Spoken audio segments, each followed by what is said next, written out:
It's all right. Once again, welcome to Double Creek Church of Christ and our 2025 Friends and Family Day. I know that I am the only thing now standing between you and lunch, so I will accommodate. Today's sermon might seem a little bit different when it comes to a Friends and Family Day sermon, but I think by the end of this we'll be able to bring it back around to something that's been a part of this church, part of Double Creek Church of Christ, since this congregation began. And I think the reason this may seem a little bit different for a Friends and Family Day sermon is because we're going to be finishing up our current series that we are doing here at this church. Today we finished this 5-week series that we've been doing here called If Calloway Was a Bible Character, Who Could He Be? Now, for people who may not know, Calloway is our 4.5-year-old golden retriever that you see in the pictures above up here. And what we've been doing each week is we've taken a characteristic of Calloway, a simple characteristic, and we matched that up with a characteristic of someone from the Bible. And so if you have dogs, you know and you understand that they have a lot of different characteristics. They're wonderful pets, they can be, and that's why they're known as man's best friend. Now in this series, what we've done is this. In week 1, we saw that Calloway could have been the Ethiopian eunuch from Acts chapter 8 because they are both curious. The Ethiopian eunuch was curious about what he was reading, and he had to ask to explain to him what he was reading from the book of Isaiah. Calloway is just curious about all things. He has to know what's going on. In week 2, we saw that Calloway could have been Moses because they are gentle. And we looked at gentle as being strength under control. In week 3, we saw Calloway could have been Joshua or Caleb from the Old Testament because they are strong-willed. Last week, we saw that Calloway could have been Gideon because of his faithfulness. And today, we finish up this series by seeing that if Calloway was a Bible character, he could have been a disciple or apostle of Jesus Christ. So a standard definition for disciple is someone who adheres to the teachings of others. So in reality, you can have people who are disciples of many different things and different types of people. But for Christians, first and foremost, we must be a disciple of Jesus Christ. We adhere to the teachings of Christ, but we're also going to look at more than just that today. For us today, we think of being a disciple of Jesus Christ as someone who is a follower of Jesus, someone who tries to follow in the footsteps of Jesus, and that would be correct. And some of the things that you should notice anyway, about a disciple of Jesus is that they become someone who not only follows Jesus, but they are changed by Jesus. They worship Jesus, they serve for Jesus, and they have become committed to the mission of Jesus. So we'll do this a bit different than we did in other weeks. In the first few weeks, I started off by talking about Calloway and his characteristics. Today I want to look first at disciples. And so when I hear the word disciples, my first thought always goes to the disciples of Jesus Christ. The original 12, we would call them, because they're what we consider to be his first disciples. However, if being a disciple is someone who is a follower of Jesus and they adhere to the teachings of Jesus, then Jesus had disciples other than these 12 that we think about. Luke has to say about this in Luke chapter 6, verses 12 through 17. He says that it was at this time that he, Jesus, went off to the mountain to pray. And he spent the whole night in prayer to God. And when day came, he called his disciples to him and chose 12 of them. And whom he also named as apostles. Simon, whom he also named Peter, and Andrew his brother, and James and John and Philip and Bartholomew and Matthew and Thomas, James the son of Alphaeus and the Simon who was called the Zealot, Judas, the son of James, and Judas Iscariot, who became a traitor. Jesus came down with them and stood on a level place, and there was a large crowd of his disciples. So we hear that there was a large crowd of disciples, not just the 12 that we know of. It also says that he called his disciples to him in this passage, and that he called and 12 of them. So notice a couple things about this. To be a disciple of Jesus is something important. It's a huge deal. And so I want you to just see how important it was for Jesus. Just before he calls, or just before he chose these 12 men, Jesus goes to the mountain to pray. And we read that he spent the entire night in prayer to God. You would think that this is something Jesus would not have to do, being the Son of God. But it shows us here that Jesus was every bit human as well. He needed to go to God the Father about this in prayer. And when you pay attention to what Luke says there, I think we can kind of get a sense of why. He has a large group of people who are following him around at this time, a large group of disciples. As it told us, as I said, that when day came, Jesus called his disciples to him, and he chose 12. So already early in this ministry of Jesus, he has many disciples. He has many who are following him, and he chose 12 out of those people. But what makes these 12 so different than other disciples is something that Luke points out at the end of the 13th verse. Luke added the words, whom he also named as apostles. So these 12, and we're not going to get into things about Judas Iscariot and him betraying Jesus and all that stuff, but these 12 had huge responsibilities. They were not only disciples, but apostles as well. An apostle is someone who is sent out with authority. So these 12, they were both disciples and apostles. So all apostles are followers of Jesus Christ. So all apostles of Jesus would be disciples of Jesus. But not all disciples are apostles, because not all followers of Jesus are sent out with authority in this way to preach Jesus. They're all important. They all have their roles for Jesus and his kingdom in the church.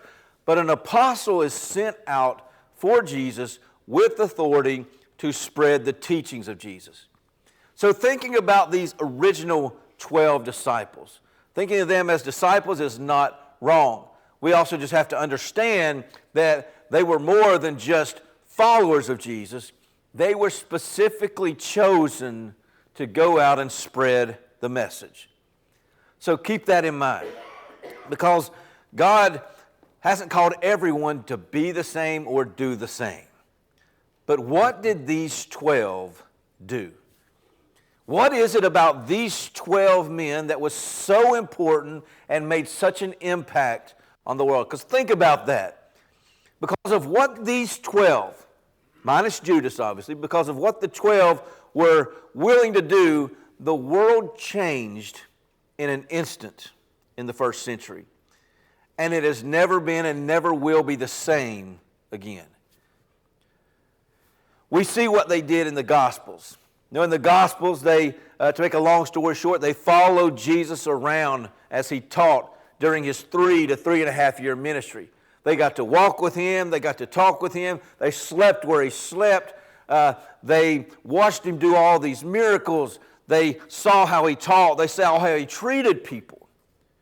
But not only that, they got to be alone with Jesus on so many occasions where they just got to have conversation, where they got to talk to Jesus, ask him questions to get a better understanding of what is going on and what he was doing. So once again, to make a long story short, Jesus was literally in those Gospels teaching and training these men, these 12 during this time, to be the apostles that would be sent out to change the world. So they followed Jesus around until he was arrested and crucified. When he was arrested, they fled in fear. After his crucifixion, they were hiding, afraid that they'd be arrested and come to the same fate, until they heard that Jesus was alive and they saw him face to face for themselves. At this point, things began to change for these men. As Jesus spent 40 days on earth after his resurrection, the disciples were able to talk with him more and learn more while they were growing in their understanding, growing in their faith about who Jesus truly was, the Messiah, the Christ, the Son of God. And before Jesus would ascend back into heaven, he would leave these disciples with some instruction in Acts chapter 1 and verse 8. He said, "But you will receive power when the Holy Spirit has come upon you, and you shall be my witnesses both in Jerusalem and in all Judea and Samaria and even to the remotest part of the earth." And we know what happened from there. Just 10 days later, after Jesus ascends back into heaven, the apostles received that power when the Holy Spirit came upon them on the day of Pentecost, and they preached Jesus. They became his witnesses all over, just as he said. The word witness there, it's a legal term. It means a legal or historical spectator who can swear to what they have seen. That's what they literally were. And so Jesus passes on this responsibility to these men to go and tell it, who they became known then as from disciples to apostles. And so in the book of Acts, we see them doing all of this, being witnesses. The book of Acts is called the Acts of the Apostles. And so they went out, they spread the good news of Jesus Christ. The word witness, it comes from the Greek word martyrs. Martyrs is the origin of the English word martyr. It's someone who embodies the example of being willing to die for what they believe about him. So what did these followers, what did these followers of Jesus do? Immediately they went from having fear to having great faith. I mean, they were in hiding. Then they go to great faith. They went from hiding when Jesus was arrested and crucified to standing boldly in those same streets, being the witnesses Jesus told them would be, and telling all that they had seen and heard from Jesus just a few short weeks later. These men, they were the ones used, they were the ones sent by God to spread the good news of Jesus Christ, to bring about the start of what we know today as the church. As we know today, it's not easy. It was not easy for them. So throughout the book of Acts, we see these men who were chosen by Jesus, spreading the good news about Jesus all over, being persecuted for doing so, arrested and beaten and all kinds of things. Then along comes Paul, another apostle sent by God to take the message of Jesus Christ to the Gentiles, people who were not from Israel. And so here is what we see from the apostles. We see men sent by God to do exactly what Jesus said they would do. They became his witnesses, first in Jerusalem on the day of Pentecost, then in Judea and Samaria, and then to the remotest parts of the earth, to the ends of the earth. You know, the reason the gospel, the reason the good news of Jesus Christ, the reason the church is here in America today is because these men took it upon themselves to be the witnesses that Jesus said they would be. And remember where that word witness comes from the word martyrs, where we get that English word martyr. See, all of these apostles who were sent by God to share the gospel, all of them, with the exception of the apostle John, died as martyrs, died as men who were preaching Jesus. They died for their faith. A person can have no greater calling in life than to proclaim Jesus as Lord. And we all have that responsibility in some way or another. But it takes me back to something Jesus had told some of his disciples early on in his ministry. In Matthew 4:19, when Jesus calls Peter and his brother Andrew, we read this. And Jesus said to them, "Follow me, follow me, and I will make you fishers of men." Now, Peter and Andrew were fishermen, so this makes sense. These men would no longer be fishermen, though. Now they would fish for men. I know that in an area like we live in here, a rural area, And in a congregation like this, we have many people who do or have loved to at least fish. Whether it's just fishing in a pond and catching some bluegill or some bass or catfish, whatever, or fishing in a lake or fishing in the ocean, whatever it is, it's something we like to do, a lot of us. Now, for Peter and Andrew, fishing was their livelihood. It was their business. It was their way of making a living, just like we do today. For many of us, when we go fishing, sometimes we often do something just called catch and release a lot of the times, right? Which means you just catch a fish and release it into the water. Well, that's to think about this when Jesus said to them that they would be fishers of men. It's about catching and releasing. So what do we see happening over and over throughout the book of Acts? And I ask that because Acts is the only book in the New Testament where we see it actually take place where people make a commitment to become a follower of Jesus Christ and what they did to do that. And so what we see are the disciples, the apostles, being fishers of men. They went out, they spread the gospel, the good news of Jesus Christ to catch men.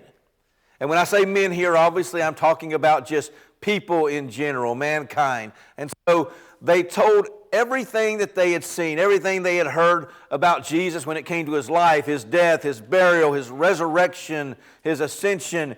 And there were many people who believed, and then there were many people who just did not believe. But for those who did believe, it was like catching a fish.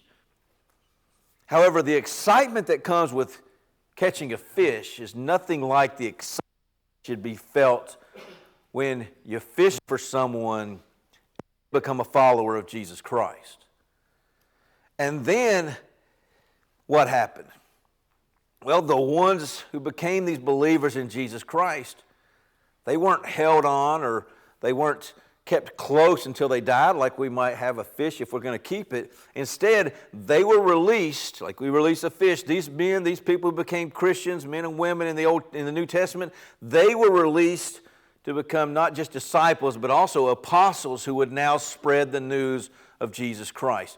That's the way the church of Jesus Christ has not only survived, but thrived for almost 2,000 years now in the face of persecution. Persecution from all kinds all over the world. And so what does this have to do with us today? This is kind of where I want to bring it back here to Friends and Family Day for a bit. What about Double Creek Church of Christ? It's the way the church here has thrived for almost, thinking about this. If that was the way the church thrived now for almost 2,000 years, what about us? Double Creek Church of Christ has been around now for over 150 years. Has Double Creek Church of Christ done what needs to be done to thrive? Now remember, the way the church had thrived for almost 2,000 years now is by people who are followers of Jesus Christ making other followers of Jesus Christ. And so it comes down to every single one of us as individuals. And then those new followers are released to spread the good news of Jesus Christ. And that's done in a lot of different ways. It's letting our family and friends know about Jesus. It's letting the people we work with know about Jesus, our neighbors. And it's done by more than just words. Yes, words are needed, but it is also accomplished and so often by our actions. One of the issues with the church in America in the 21st century, though, is this. The many in the church who grow up in the church that have become complacent. We see it all over. We see it all over the place, not just here. Do we have that here? Yes, we have people who can be complacent just like any church. There are going to be people who become complacent, satisfied with what's going on, satisfied with where the congregation is. Drives me nuts. There are so many who want all that comes with being a Christian, but they don't want to do what Christians should be doing. It's frustrating to see that. I can't imagine how frustrating that is for God to see. To think what it was like in that first century when the church began, where people were not only willing but literally gave up their lives for the church, for Jesus. And yet now there are many people in this nation who are church attenders who are just content with whatever's going on. And for some, it doesn't matter one bit if they gather to meet together in fellowship with other believers or not. So I know how frustrating it can be for me. I can't even begin to fathom what it would be like for God. Now, for Double Creek Church of Christ, over the past 150 plus years, I think this church has followed the example of the early disciples and apostles. If not, this church wouldn't still be around.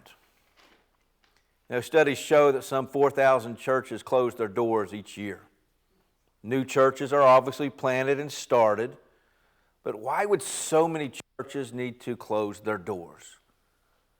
In my opinion, it simply comes down to the fact that disciples are not being made who are willing to, as I said earlier, be changed by Jesus, worship Jesus, serve for Jesus, and become committed to the mission of Jesus. Think about Double Creek Church of Christ. As I said, it's been around for over 150 years, not by accident. Look at how this church building itself has changed over the years. Now, this is a picture that Gary Snow recently was willing to share with me of what Double Creek Church of Christ once looked like. We don't know the date on this exactly, but it's been a few years. Looks nothing like what we see here today. You know, changes like this don't happen unless you have people in the past who were willing to go and be fishers of men to help them become followers of Jesus Christ. And so the question is this: what are we doing to build on what those before us have done at Double Creek? You see, this congregation has thrived for more than 150 years because followers of Jesus fished and caught and made other fishers of men who sought others. So each of us better be willing to do the same, no matter what it takes, no matter what it costs. We're no different than those first century Christians who followed Jesus. Now, back to Calloway as we finish up here. Back to Calloway and why he could be a disciple or an apostle of Jesus Christ. If a disciple was a follower, then Calloway fits that for sure. Doesn't matter, I told you last week and stuff, and I've told you about how he will pout when he knows we're leaving, but every time you come back home, he's standing there looking out the window beside the door with the tail wagging. And as soon as you walk right in the door, it doesn't matter how many times I leave or how long I'm gone, that boy wants to follow me everywhere. He sticks right by my side. He'll just lay down in the floor sometimes while I'm working on things, on the sermons. That's literally what he was doing the other night after midnight when I was working on this. Just laying in the floor right at my feet. It gets annoying sometimes, but hey, I enjoy it.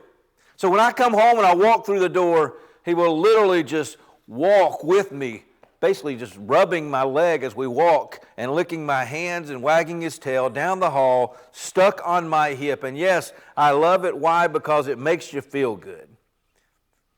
So he loves to follow. And then when you talk about being fishers of men, well, what did the apostles have to do? They went after people.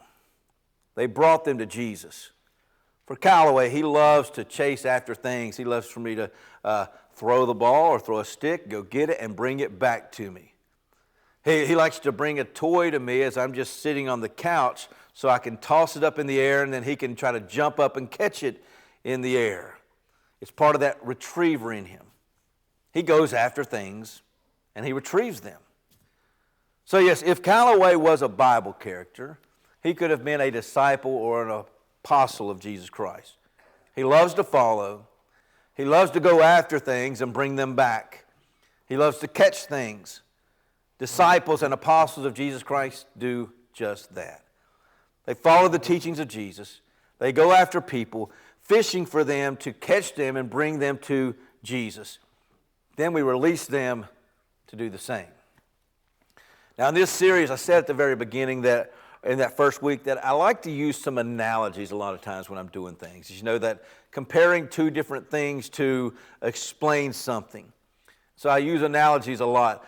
So now when I see Calloway and I see him doing the things we've looked at in this series, it immediately takes my mind back to those people that we've looked at in this series. That's why I like using analogies. You can do the same if you have dogs. And so for today, when it comes to being disciples of Jesus Christ, each of us needs to be just that. People who are changed by Jesus, people who worship Jesus, who serve for Jesus, and people who are committed to the mission of Jesus. That's what Double Creek Church of Christ has been doing, and it needs to continue doing. I want to thank you for joining us for our fifth and final week of this series.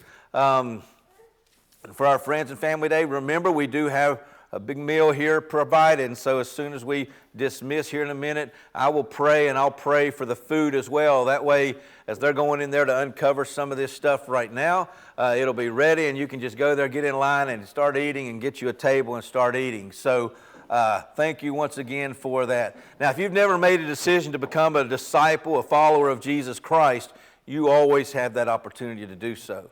Reach out to us. Let's make it happen. Let's place your faith in Jesus as we see through the book of Acts, and repentance and confession and baptism, and then being faithful to God. We're going to stand and we're going to sing our hymn of invitation here this morning. Hymn of invitation is going to be song number, let me see here, 217. We'll sing the first and last verses of Just